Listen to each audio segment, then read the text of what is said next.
Next talk is going to be by Mike Zusman, so let's give him a big hand, please.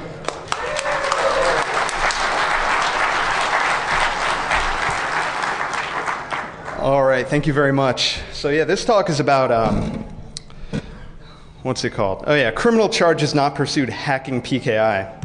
So there's been a lot of talk about SSL in the media recently, and pretty much ever since last summer when Dan put out his big DNS flaw, and all of a sudden it was very easy to become man in the middle for a large portion of the internet, if not even just a local network. So what this talk is going to be about, it's about the web application flaws of certificate authority websites. So certificate authority websites like your VeriSigns and your Thoughts, I mean, that's where you go. When you need SSL for your site, you have to go to one of these sites. And it's their job to make sure that you're who you say you are and that you're authorized to get a certificate for the domain that you're requesting for. Obviously, we can't have people going around claiming to be PayPal and saying, yeah, give me a cert that all major browsers will trust as me being PayPal. So that's what we're going to talk about. Now, why do I feel like we need to have this talk? Well, I think CAs need to be held accountable for their lack of security, as we've seen over the last year, since a lot of people have actually started looking at SSL as a target. Because the main problem is when CAs are successfully attacked, if you own a CA or you somehow game a CA's validation mechanism, the CA doesn't really hurt. Because in fact, they might even make money off the deal because you're just buying a certificate from them. But the people who are going to suffer are users of the internet, the people who trust that CA. And unfortunately, nowadays, we don't really make those trust decisions on our own. We kind of just use a browser, and for the most part, most people will just end up trusting whoever the browser trusts.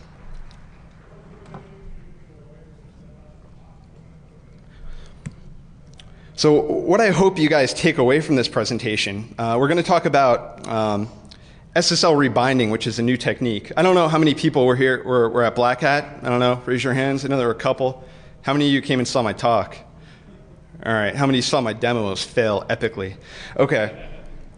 So we're going to go over SSL rebinding, which is a technique that we use to bypass extended validation SSL, which is the next generation of SSL. But I think the technique can be used for many more applications than just EV. And we'll talk about that in a little bit. Really, I think this talk is focusing on general web application security awareness. So if you're either a web app pen tester or maybe you're in charge of some web applications or websites, hopefully you'll take away some valuable information from this based on how these CAs are failing to secure their own web apps. I think most importantly, what people should take away from this talk is a higher scrutiny approach to SSL PKI. Maybe we really shouldn't be just trusting whoever our browser trusts. Maybe we need to look in that certificate authority store and see that we're actually trusting certificate authorities from all over the world, not just VeriSign and the ones we know of, but some random certificate authority in Hong Kong or wherever it may be. So a little bit about the title of this talk, Criminal Charges Not Pursued. So last December, and the way I've been doing this kind of research, it's been on the side, and my wife hasn't been too happy about that. But, I've been looking at random certificate authorities and seeing how they actually process certificate signing requests. And I stumbled upon the StartCom site, and I found a pretty critical vulnerability in their validation mechanism that we're gonna cover in detail and coming up in a couple of slides. But one of the things I did is after the event, or the critical event, they published a report based on everything that they saw from their perspective, in which they referred to me as the attacker, which was something I'd never really been referred to in the third person before. And they also pointed out that they were not pursuing criminal charges, which made me very happy. But I do want to say thank you to StartCom because they're actually on top of their game, and they fixed this bug very quickly. So, I mean, it just says that these guys care about PKI first and not the money, which I think is something we need to really think about. It can be very easy to just get on the CAs really hard because, well, essentially they do have a license to print money. But there are some people out there who do value the trust. So just to kind of go over the background a little bit, why SSL in the first place? Well, like I said, last summer, Dan Kaminsky came out with his ubiquitous DNS flaw, affected everybody. All of a sudden, you can very easily become man in the middle for arbitrary domains. So obviously, if you control DNS in any fashion, whether it be through some sort of DNS exploit or running a rogue wireless access point or compromising somebody's DNS server, that can happen any number of ways, you become man in the middle.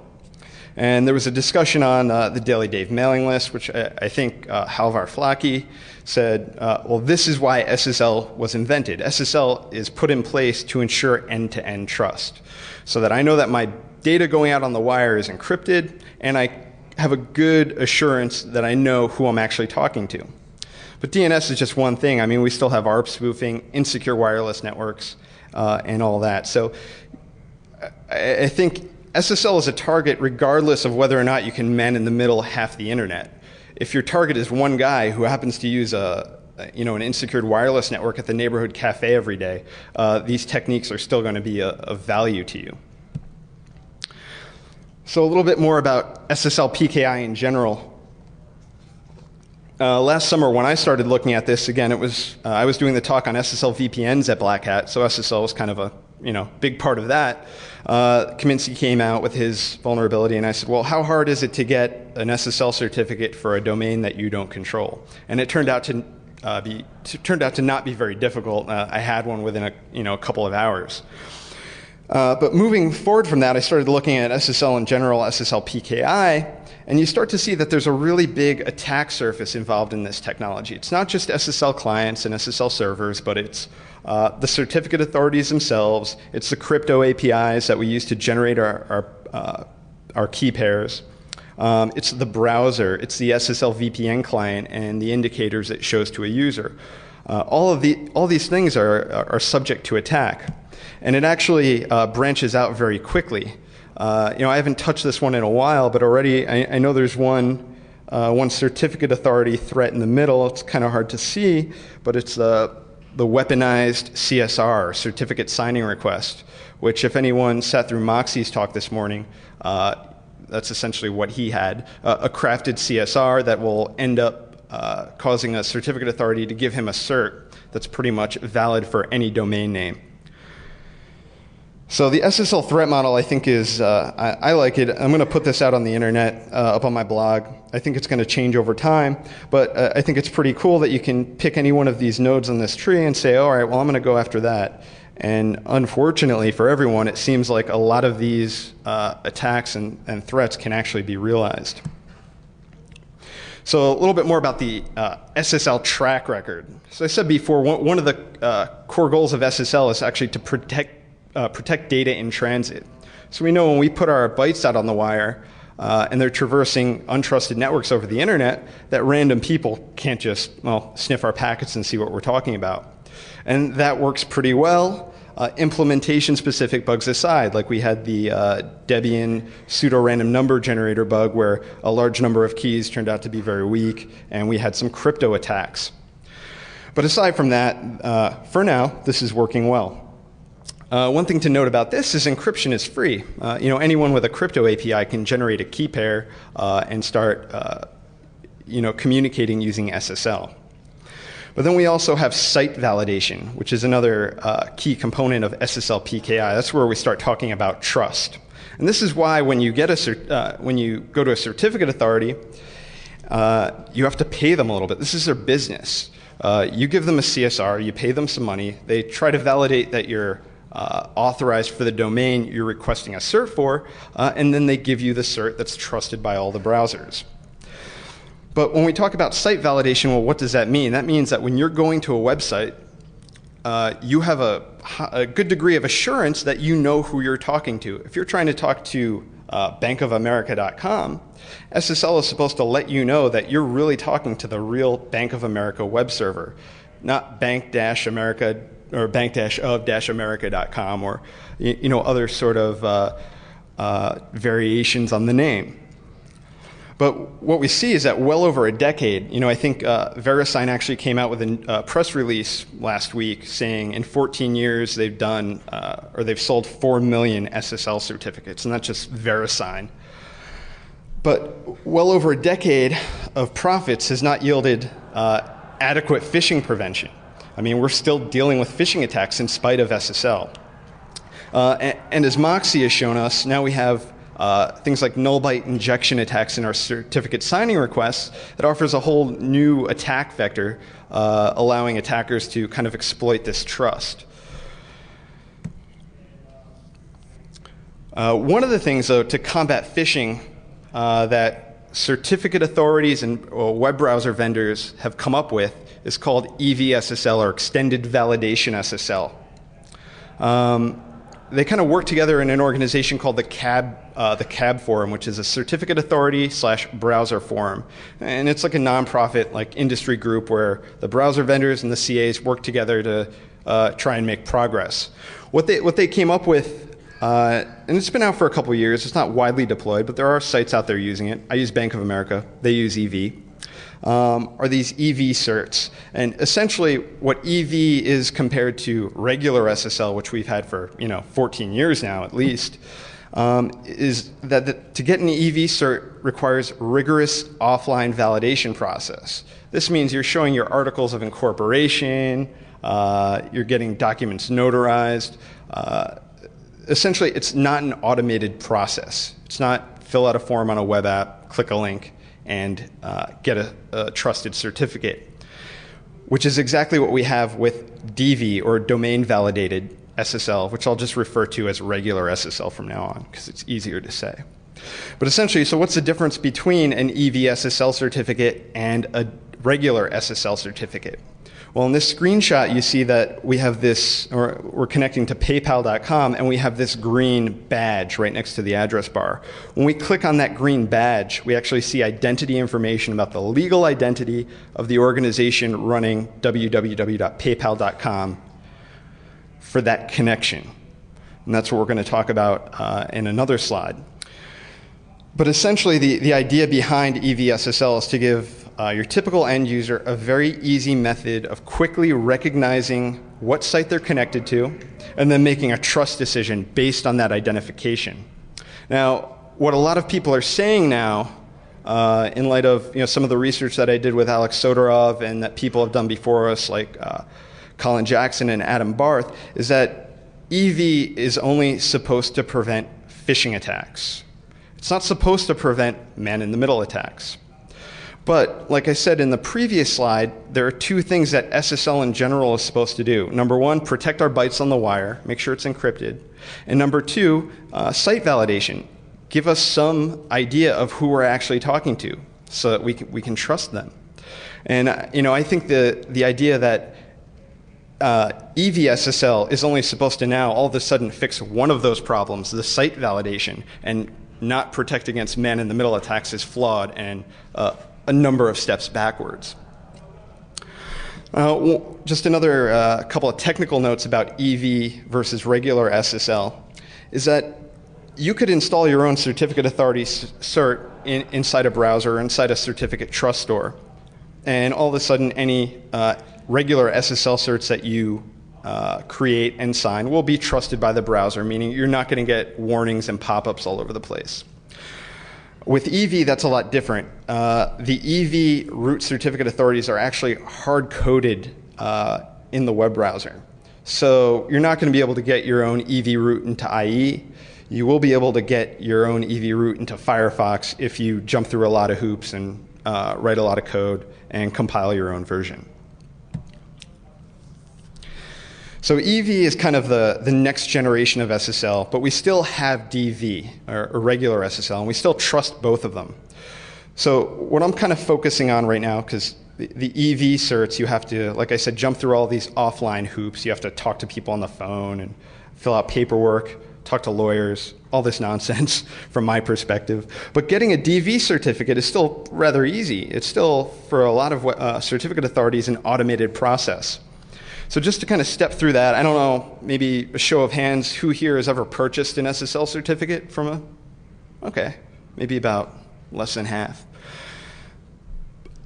A more detailed question, how many times have you done that in a year? More than once? All right, the numbers go down. So it's not a process that we do regularly. So that's why I think it's good to kind of step through the process of getting a DV cert. So the first thing you're going to do is use your crypto API. I use OpenSSL.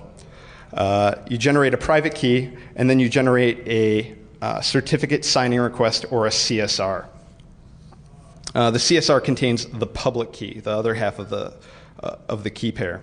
You then go to a certificate authority. Oh, one other thing, when you're creating that CSR, that's when you tell it what the CN common name or the domain name that you're looking to secure is. So if your website is www.bank.com, you create the CSR with the CN of www.bank.com. Then you go fill out the CA order form with your billing information, enter your credit card, paste the CSR in, hit submit, they start processing your order. With domain-validated SSL or regular SSL, the way they determine that you're really authorized for that domain, www.bank.com, is they'll send an email containing a secret, a password of sorts, to a specific email alias at bank.com. Now, you as the person who's actually placing the order, typically you have a choice. You can say which alias you want that email sent to. And obviously, if it's legitimate, it would be an alias that you have control over. You can go check that mailbox, get that secret, click on a link, return the secret, and thereby you show the CA that you really are authorized for that domain because you have control over this particular email alias. At that point, once you confirm to the CA that you have the secret, you are who you say you are, they issue the certificate. Now, I don't know about you, but email isn't really all that secure. So there are a number of methods of intercepting email, sniffing bytes on the wire. Obviously, this stuff is going out plain text. There's no encryption involved. So really, anyone kind of downstream of the certificate authority's SMTP server could possibly get that secret and theoretically get that, or, get an SSL certificate for a domain which they're not authorized for. Another important thing to note is that it's pretty easy to game these certificate authorities. They're not really going to be able to tell, in fact, who you actually are. So I'm going to talk about how I got some certificates for domains I don't control at the end of this presentation, but I did that using a completely fake alias and a cash credit card here, a Visa gift card that I bought at CVS. And this was the first time I actually ever kind of went down that route of, coming up with my own alias and really trying to do,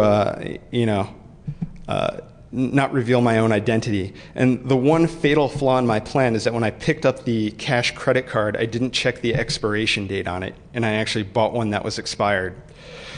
So the right side screenshot is when I went back, because I paid $100 for this thing, and now I can't use it for anything. And apparently nobody ever does that, so nobody knew how to actually exchange this credit card. And in the end, they wanted my real driver's license too, which you see blurred out there on the CVS counter. So that was epic fail number one for the month of July for me. But just remember, check the expiration date. And once you get your cash credit card with your assumed identity, you can pretty much go to a CA and get a non-attributable SSL certificate. On the back, the question was, where is the expiration date on the cash card? You can actually view it. It's in small print near the barcode. It's there. You just got to know to look for it. Some of them are stamped. Some of them are stamped. Okay. All right. So with that, we're going to go into a demonstration, a live internet demo that failed horribly at Black Hat, but will not fail now, of SSL rebinding. And what this attack shows is that if you get a DV SSL certificate or a regular SSL certificate, which is subject to all sorts of technical attacks on certificate authority websites, you can reach equality with an EV cert, one of these certs that's really hard to get, and get that green badge or that green glow in the address bar that users love and trust so much. So with that, all right, my resolution got a little out of whack, but we can fix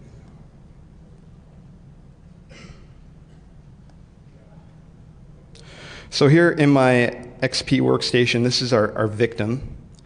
And right here in this shell, this symbolizes, or this is actually the man in the middle. So the VM is connecting through my host OS, and I'm using IP firewall rules on OS X to reroute traffic.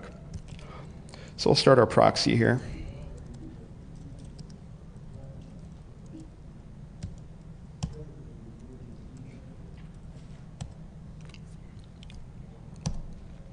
All right, the proxy is running, starting evil PayPal SSL proxy.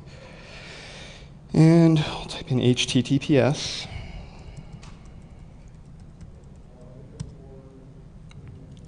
Okay, we see SSL rebinding a new connection. And now we see in the main window here that we see PayPal. We see this green glow.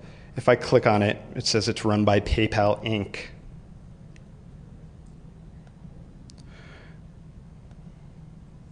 All right, so now we'll actually log in.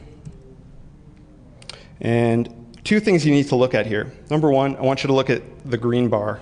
It's kind of hard to follow both things. But then we'll also see some really interesting information show up in the shell coming through the proxy. Now remember, the green glow means that you're connected to PayPal. That's what it's supposed to mean. This is an SSL connection that no one in the middle of the web browser, in between the web browser and the web server, should be able to look at your data. We'll click login. And we see my username and my mask password show up in the shell. And right now, if you look at it, the green glow went away and then it came back. So now we're still logging in.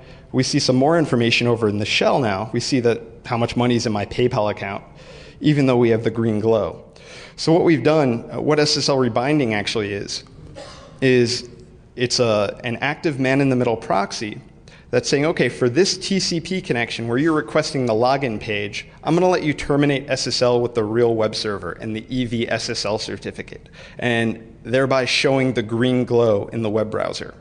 User thinks everything is fine. They see the green glow. This is new super duper SSL. There's no way I'm going to get it hacked. But then on the next connection, which actually happens when I enter my username and password and press login, that causes the browser to send a post request. We create a new TCP connection that goes through the man in the middle again. This time the man in the middle says, okay, don't terminate SSL with them, terminate SSL with me. Here's my DV, or my regular SSL certificate that's trusted by your web browser, which was very easy for me to get by hacking a CA website.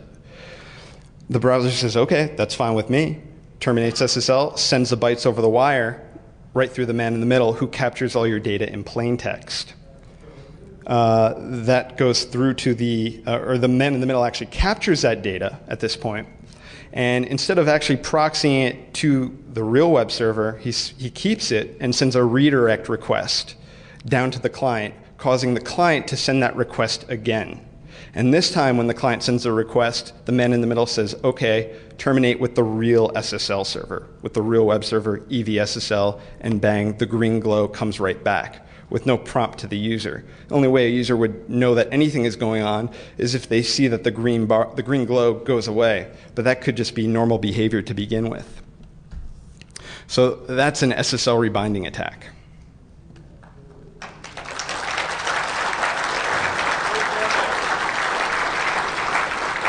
And that was the SSL rebinding attack that failed horribly at Black Hat, so glad it worked out this time.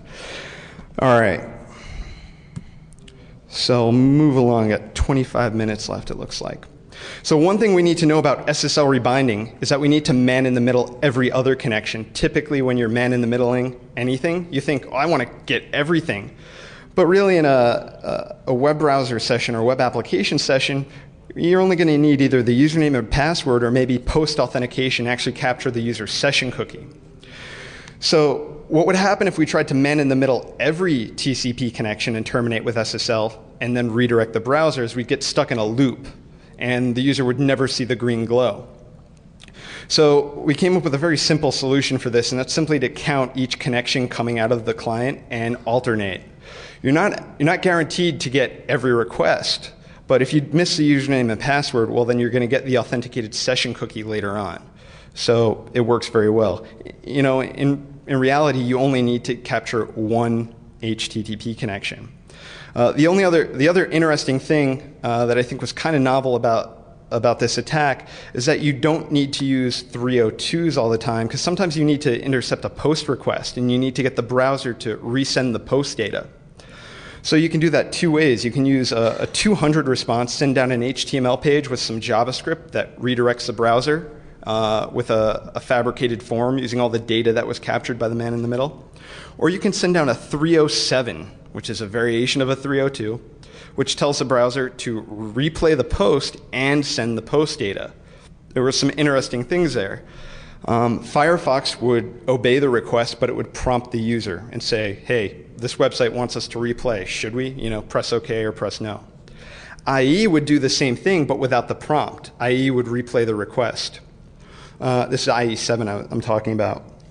The interesting thing, though, is if the URL, the original URL that the browser posts to, and the redirect URL are the same, there's a bug in IE that wouldn't send the post request data. So you need to kind of fudge the URL on the request, make it look different to the browser. And you can do that very easily by just putting a hashtag on the end, and it worked. And with that, there's no JavaScript required. So that was kind of one of the things we wanted to accomplish. So that's SSL rebinding. That's what you do, or one of the things you can do when you get a regular SSL cert illegitimately, or however you get it. You can use it to spoof an EVSSL session. So now, okay, how do we get these regular SSL certs? Well, CAs use web applications. Has anybody here heard of OWASP, the Open Web Application Security Project? Well, there's a whole big industry and a lot of money going into web application security. And unfortunately, it doesn't look like certificate authorities spend a lot of their money on web application security, which is kind of funny when you think that maybe everybody here who's purchasing SSL certificates for their websites that they're trying to secure is relying on a company that might or might not actually care about the same thing. So here on this screen, we see a screenshot of obviously an EVSSL protected session with Komodo CA with cross-site scripting on it. I call that EVSSL, Extended Validation XSS. This way, you know exactly which site is getting XSS'd. This is another screenshot from some other kind of random small mom and pop CA, trustlogo.com, where you can validate other people's SSL certificates, and they themselves have a security pop-up because they're using SSL improperly. Trustlogo.com. Let's see, here's another one, same site, some kind of verbose Oracle SQL error message, possibly some SQL injection going on there in a post request. Some more EVSSL protected CA shenanigans. Here we have a default service exposed. It's the Axis Web Service, something or other. I think it's from Apache. Same website. Here's their WSDL. XSS.com. Here's about, 6 different VeriSign URLs reported to XSS with XSS in them. Most likely also protected via EVSSL, latest and greatest. Here's a small CA that nobody's probably ever heard of. They're actually based out of Spain somewhere, and they have a whole bunch of input validation flaws going on in their web application. And again, this is a web application where you request certificates and are supposed to go through their rigorous domain validation process. A little more EVXSS, this time on Thought. They're a pretty big name.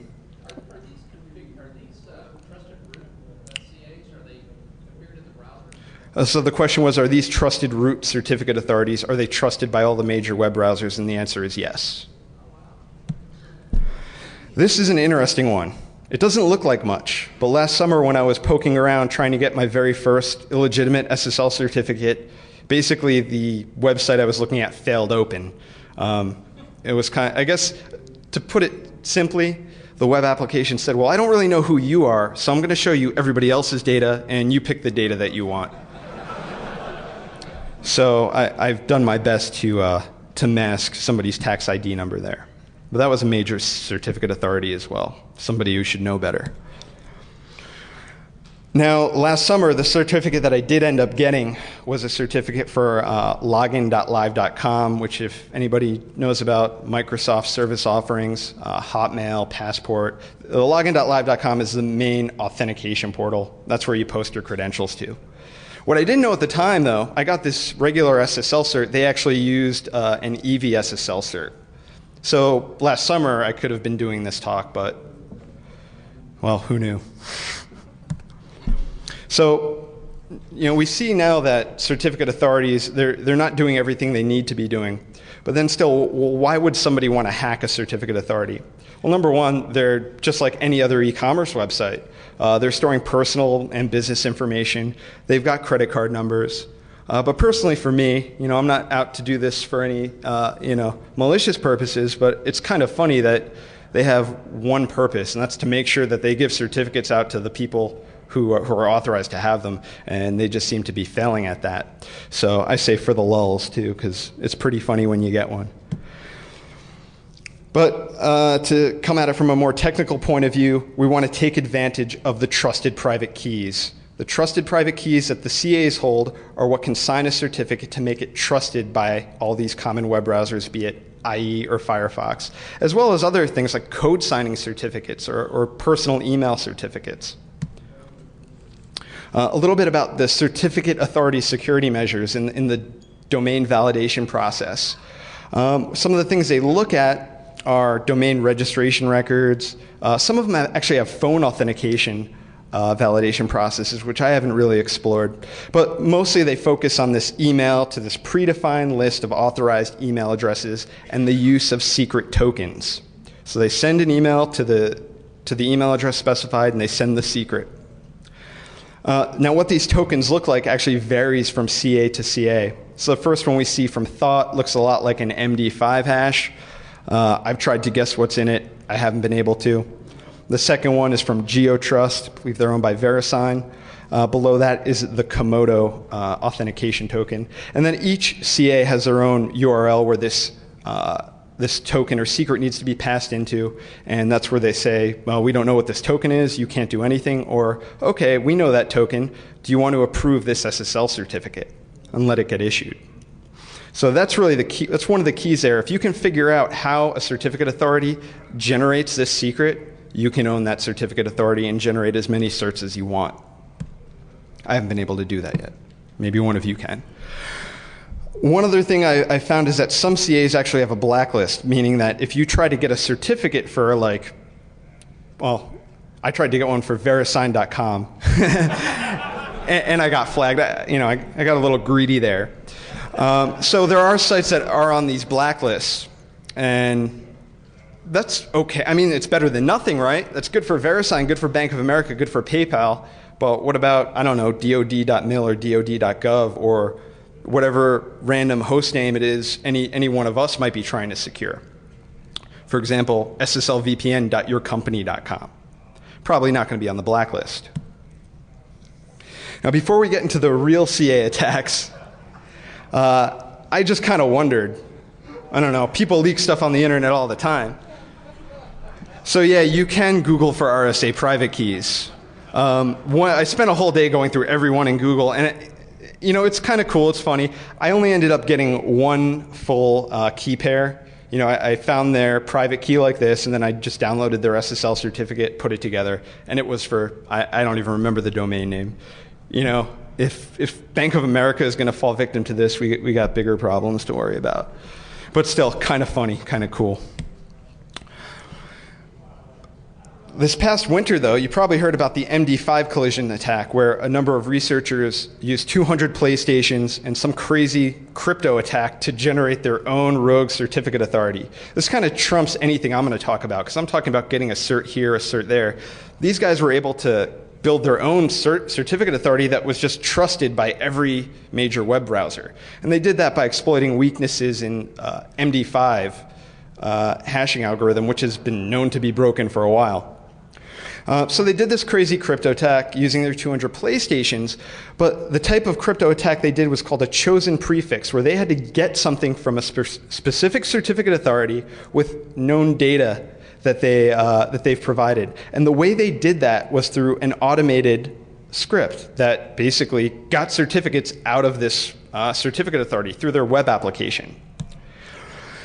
So what could have kind of stopped them dead in their tracks or drastically increased the complexity of their attack would have been a hardened web application.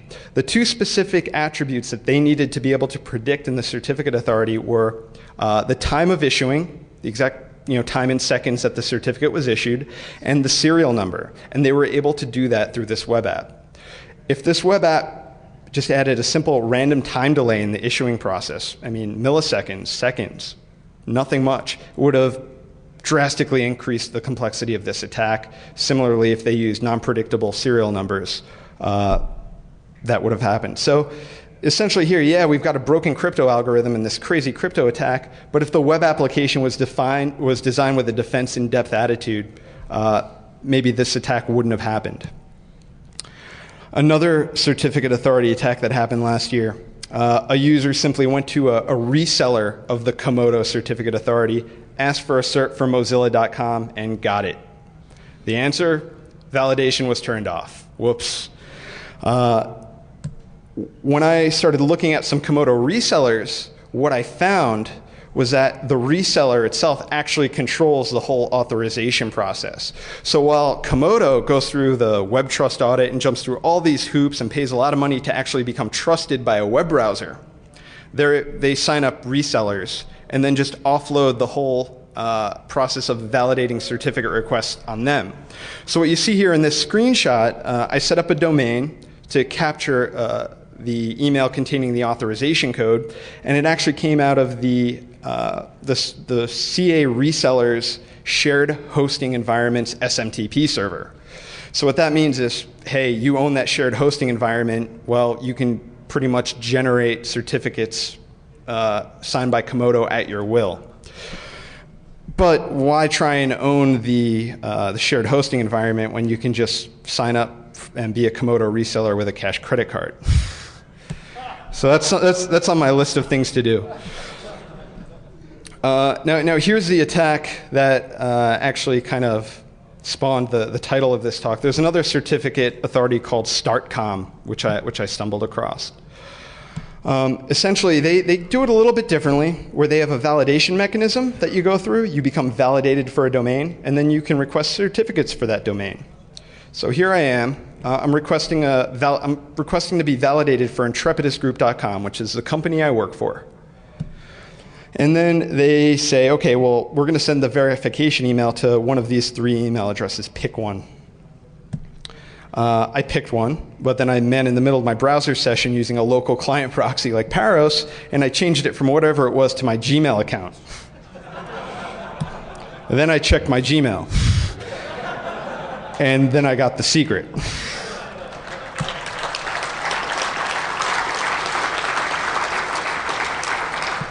And then I did it a couple more times, as you can see, and then I got greedy. So essentially, you could become validated for PayPal.com, you could become validated for Verisign.com, but then when you went through, hey, give me the certificate, I want it now, that's when you went through their blacklist, and they happened to blacklist Verisign.com. And within a couple minutes, I had an email from the CEO saying, oh, it looks like you figured out how to bypass our validation mechanism. I was like, yeah, I was writing up the disclosure. I didn't have a chance to send it yet. I really was. But StartCom was really cool. I mean, this was December 23rd, 2 days before Christmas. They fixed it that night, and I validated the fix. And I thought that was really cool. Another one, not as elite, but still very effective. This is how I got the login.live.com cert. It was through information leakage. Who exploits information leakage? I mean, come on. So here's the aliases you could pick on their order form. There's like 10 of them, whatever. I couldn't register any of those at login.live.com. But they sent me an email which contained some more. I registered SSL certs at live.com, got it, got the email, got the cert. And I'm out of time, but if anybody has any further questions, definitely come up and ping me, reach out to me, and I'll tell you all I know.